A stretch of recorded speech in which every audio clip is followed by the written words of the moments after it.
We have ICC Assistant to Counsel Atty. Kristina Conti. Good morning. Welcome back to Morning Matters.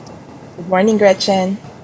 Okay, so nagdeklara na kahapon na hindi dadalo si former President Duterte dito sa hearing na ito, and his defense will represent him instead. I guess, what should we expect for today's reading of the decision? And will it be the same as the last time that we saw the former president? It will be the same as the 2021 hearing. If you remember, we also heard from the appeals chamber then on the deferral request of the Philippine government. Yung hearing na yon, medyo similar dun sa nakaraan, kaya lang doon talagang basa lang. They will call the case and then they will read the decision. There will be no further arguments from either parties unless, of course, the court says, okay, give your closing arguments, maybe. But I would say that the decision is already written and will simply be read at this hearing. The court room is scheduled for about, or reserved for 2 hours. Pero it's unlikely to go over that. And I would say, mabilis lang to. Siguro 1 hour. Hindi naman nila siguro babasahin yung buong decision. But of course, they have 2 hours at most. And it will just be a summary, probably, of the decision and possibly dissenting decisions. We'll be seeing a team or a group of 5 judges sitting as the appeals chamber. And there will be, as usual, the prosecutor, the defense, and sort of for the first time, we will have the victims represented through the Office of the Public Counsel for Victims. So, 3 ang kaharap ng judges. Oo. I did see your post on Facebook about the judges. Anong napansin mo dito sa composition ng appeals chamber? Well, the appeals chamber is composed of course, seasoned judges. The presiding officer, the presiding judge will be a woman again. And so we'll see probably 2 out of 4 talking heads are women, so half-half, unlike the previous hearing where only the judge was a woman. We will see Manjayayan Yang and we will see Nicholas Kaufman, in fact, for the first time as kumbaga, lead counsels. But what would be very important for us is that the victim's interest will be represented through OPCV, through Paulina Masida. Previously, there was parang may umupo lang. Pero ito, ang victims talaga have, yung interest of the victims has been ordered to be represented through the OPCV. Later on, if the victims, or as soon as the victims are qualified, saka mag-a-appoint ng counsel of choice. And isa lang dun sa judges, no? There is a judge who will sit tomorrow. Gotcha Lord Kipanidse, if I pronounced that right. Si Judge Lord Kipanidse ang isa sa dissenting opinion noong 2021. Noong 2021, pinag-usapan natin yung pwede bang i-postpone yung investigation, hindi ba dapat ipaubaya sa Pilipinas yung nangyayari. The judge then said, well, hindi naman dapat na pag-usapan to dahil walang jurisdiction ang ICC to hear the case. This is precisely the cited argument of the defense in their separate jurisdiction question. So, I guess we'll see him there as one of the judges. Yun ang aabangan natin. But speaking of the OPCV, how have they worked with you? Because you're also lawyer to the victims. Not just you, we have also Gilbert Andres. We also have Joel Butuyan, lawyers to the victims. Are you in close contact with the OPCV? Yes. So the OPCV has tried to contact all the lawyers who are involved in the processes, and they do this through the registry. Kasi yung victims, sa registry nagpapatala, kumbaga. Sa registry, sinasabi din ng biktima, ito po yung mga abogado na namin. And because we have a long-standing relationship with the registry, Center Law and UPL, we have closely coordinated with Paulina Masida. And in some of the pleadings, you can see that she has quoted councils and organizations who represent the victims. She consults from time to time. But at the end, there will only be appointed one legal counsel for the victims? Later on, kasi now she's called on to represent the general interests of victims. Later on, the court will clarify if the victims have already been named, kung victims participating, sino ang abogado nila. They can have their lawyer of choice. There have already been names forwarded to the ICC. They can appoint one or probably a team. Sabi nga nung registry, this is a big task, so they will appoint a team. And that team could work with or directly or indirectly with the OPCV. So it's a variety of scenarios. Pero later on, kumbaga, the victims will be allowed to appoint a counsel of choice. Okay. In the reading today of the decision of the appeals chamber, will we also see the defendant and the prosecution make arguments or final na yun? Pag kung ano yung dinicide, yun na yun talaga? Well, probably wala na yun. Nabanggit ko kanina, baka may parang bigyan sila ng pagkakataong magsalita just to make their manifestations. Pero essentially, the decision has been written and will just be read today. Kaya kung ano mang sasabihin before will unlikely affect the decision. Probably at the end of the hearing, they will hear from the lawyers. Do you have any further issues to discuss? Baka mas ganun na lang. Pero it's really just the reading of the decision. The judges, of course, can choose to do whatever they can within the courtroom. Going to the possibilities of that decision, how often does the appeals chamber, in your experience, overturn a decision by the ICC? I won't go with that because it would often depend on the issues on hand. So if I were to look at the decision on interim release, highly impossible na mapayagan ng ICC ang isang akusado ng crimes against humanity na makalaya at this stage of the proceedings. Ang mga pinapayagan sa kasaysayan ng ICC na makalaya ay ang charges sa kanila ay parang sa atin, obstruction of justice. This is Article 70. This is so-called the fifth crime of the court. Offenses against the administration of justice. Hindi yung dun sa four main cases. And as to the timing, there has been parang one na parang, meron din akong charge na ganito, na mabigat.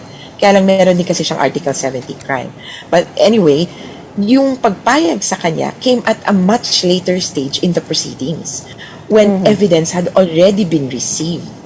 Tayo, hindi pa nga tayo nakakatungtong dun sa confirmation of charges hearing. We only have the draft charges as of now as proposed by the prosecutor. Hindi pa yan final.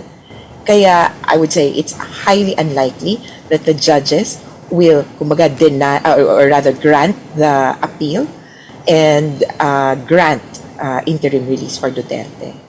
And not to mention, no, the ICC also mentioned that the Vice President's remarks, they cited her remarks and actions as key factors in the decision not to, or to deny the interim release request.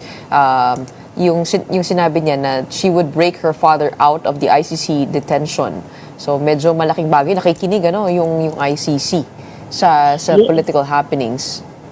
Yes, and actually if you look at the entire video, so I would say na offhand niyang binabanggit yon. May time pa nga na parang patawa siya. Pero it was addressed not only to, kumbaga, herself, it was addressed to, yung 16 million na bumoto. Alam nyo na, parang ganon. Kaya, the identity of the speaker is important in any speech. Kung meron bang clear and present danger dun sa sasabihin niya. This is someone who has the capacity really to instruct people and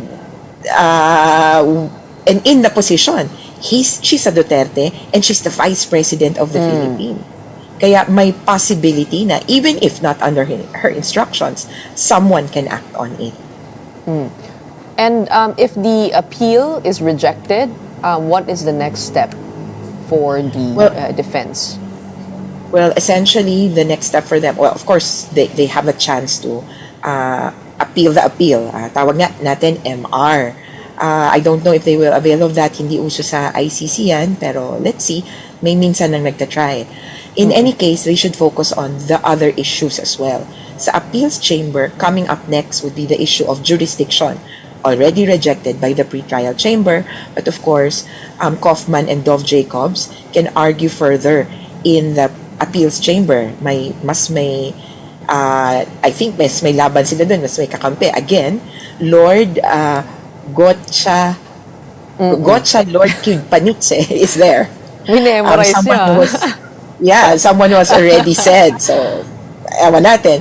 But then, at the pretrial chamber, and this is more urgent, I would say, December 5 is the deadline for the experts to give their opinion on the fitness to stand trial of Duterte. On December 12, parties can comment on the input of the independent experts.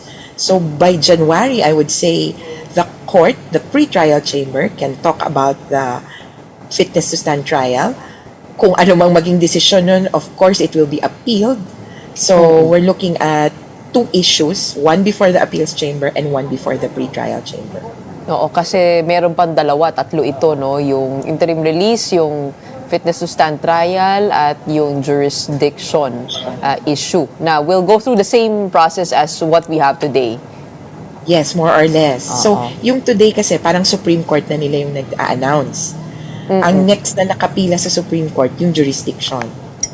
Okay, so this is the highest court na. Kung Supreme Court. Yes, this is the final. Sa ICC, you have the pre-trial chamber, trial chamber, and then the appeals chamber. Whatever both the pre-trial chamber or the trial chamber decides, ang akyat mo, ang Supreme Court mo, quote-unquote, is the appeals chamber.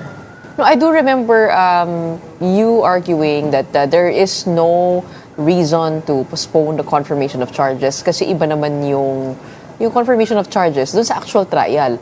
Is there what do you see are playing out, no? Do you think that will happen after all of these have been decided on, or maaaring mabump up yan at mapaaga? Well, I think that what the judges have said is that they will talk about confirmation of charges after deciding on fitness to stand trial. Okay. Kaya lang yun nga yung argument namin eh. Kaya nga fitness to stand trial trial. Kasi trial. Hindi Okay. fitness to stand pre-trial, di ba? In fact, look at today. Duterte can opt out of some proceedings, including confirmation of charges hearing. Kaya pwede siyang mag-waive ng appearance. Kaya sabi namin, sayang, dapat tinuloy na natin ng September para at least we can talk about more substantial issues, especially the charges, come 2026. So amongst the three issues, pinaka-sticking point probably would be the fitness to stand trial issue, no? For Duterte. Pero for others, it would be jurisdiction. Because if there's no jurisdiction, the alleged warrant against Bato and what have you could be, kumbaga, nullified. Wala ang lahat. So, mas mabigat yung jurisdiction kasi totally exit ang ICC. Pero, syempre, mas impactful yung fitness to stand trial kay Duterte. I wanted to go to another personality who is moving around The Hague, and that is former presidential spokesperson Harry Roque. What do you think really happened there? Do you think that he really just made an 8-month-long mistake? Na di pala sa Netherlands, sa Austria pala, dapat mag-apply? Well, at face value, what he says is he consulted the Dutch officials, and when he applied, kumbaga, all in siya. Kaya lang, what I would see is his lack of urgency. Meron kasing, kumbaga, why did he want to stay in the Netherlands? Because he wanted to stay with Duterte. Yun yung lagi niyang sinasabi as much as possible nga, hindi ako aalis dito Unfortunately, for us, but fortunately for him, asylum rules are kind of lax. In fact, di ba hanggang December 10 pa nga daw yung pag-decide niya kung anong mangyayari dun kung pupunta ba siya ng Austria. Medyo may mga deadlines na mahaba patungkol dyan. Kaya he was able to put it off. Pero it is clear to me that there was a political decision to remain in The Hague. It was to make a stand with Duterte, which I think could do him bad in his own asylum request. Why? Why so? Well, because it says that you're not here for your personal, kumbaga, on the merits of your personal case, but you're backed on the issues of another. And kumbaga parang akala ko ba ikaw ang may problema, hindi yung ibang tao. And well, if I were to go na, he wanted to offer his services, diba, as a lawyer. So that was one of the parang logical reasons. He couldn't do that under the asylum rules. He cannot work while asking for asylum. Or he could work under very limited conditions. Kaya naging question mark din yun. So what is he here for? For Duterte. He's here for, I guess, moral support. Or well, he's there for moral support. So maaaring mag-conflict yung mga statements niya. So he really has to be careful. Okay, last question. No? You don't have to answer this lengthily kasi kahit si Attorney Andres ayaw din niya. Pero saan mas advisable for the spokesperson to stay?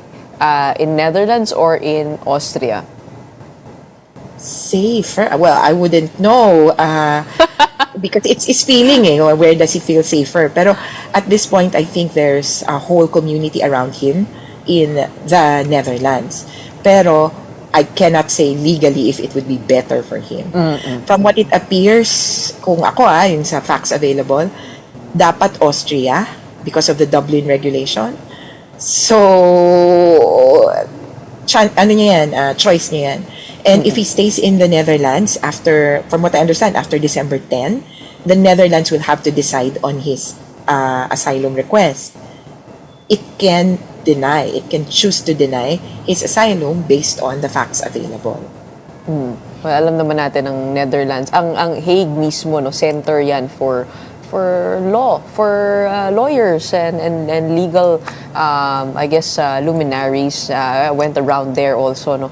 Kaya iba rin ang dynamic dyan. So we'll see if magpe-pay off itong taya ni spokesperson Harry Roque. In the meantime, maraming salamat.